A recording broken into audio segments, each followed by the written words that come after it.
অনেকদিন পর আবার চলে এসেছি একটা বেসিক ব্যাপার নিয়ে। একটা বেসিক ব্যাপার হচ্ছে, আমরা গত সপ্তাহে দেখলাম একটা অদ্ভুত ঘটনা।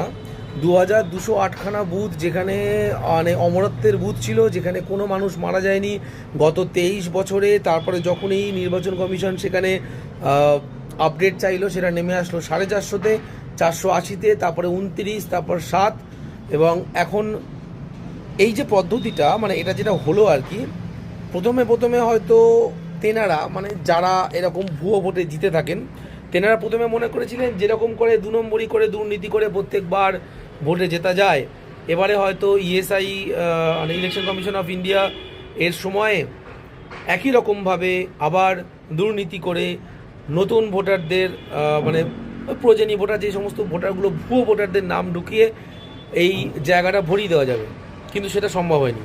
কিন্তু একটা বড় জিনিস কিন্তু হতে চলেছে। 11 তারিখ হচ্ছে এই সমস্ত ফর্ম জমা দেওয়ার লাস্ট ডেট, এবং তারপর 16 তারিখ বেরোবে লিস্ট। সেখানে মাননীয় মুখ্যমন্ত্রী একটা নতুন ধরনের প্রসেস চালু করতে চলেছেন, সেটা হচ্ছে may I help you camp.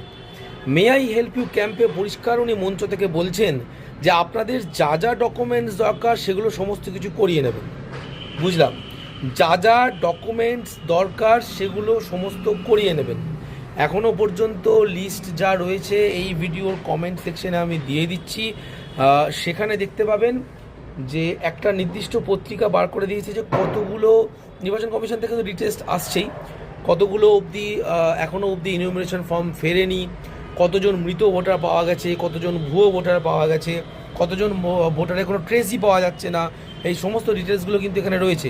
এবার প্রশ্ন হচ্ছে, 12 তারিখের পর থেকে এই ধরনের যদি may I help you camp তৈরি করা হয়, আগামী 1 মাসের মধ্যে এনারা আবার গিয়ে ক্লেম করবেন এবং ক্লেম করে বলবেন যাতে ভুয়ো ভোটারদেরকে আবার এই সমস্ত বিখ্যাত বিখ্যাত বিধানসভা, যে বিধানসভাগুলো উঠে আসছে নাম, তার মধ্যে প্রথম হচ্ছে সন্দেশখালী, প্রথম হচ্ছে বসিরহাট উত্তর, এবং শুধু তাই নয়, মুর্শিদাবাদের সুতি, রঘুনাথগঞ্জ, এই সমস্ত জায়গাগুলো যেভাবে উঠে আসছে, তাদের পরিষ্কার হয়ে যাচ্ছে যে কোথায় কোথায় ভুয়ো ভোটার গিয়ে এন্ট্রি করানো হবে।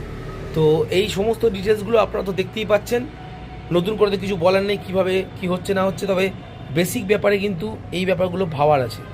অনেকে কিন্তু অনেক কিছু বোঝানোর চেষ্টা করবে, কিন্তু আস্তে আস্তে যত সময় যাচ্ছে, SIR স্পেশাল ইন্টেন্সিভ রিভিশনের ক্ষেত্রে স্পষ্ট হয়ে যাচ্ছে পরিস্থিতি, স্পষ্ট হয়ে যাচ্ছে শাসকের চিন্তাভাবনা, স্পষ্ট হয়ে যাচ্ছে ইলেকশন কমিশন কিভাবে সমস্ত ভুয়ো ভোটারদেরকে তাড়িয়ে একটা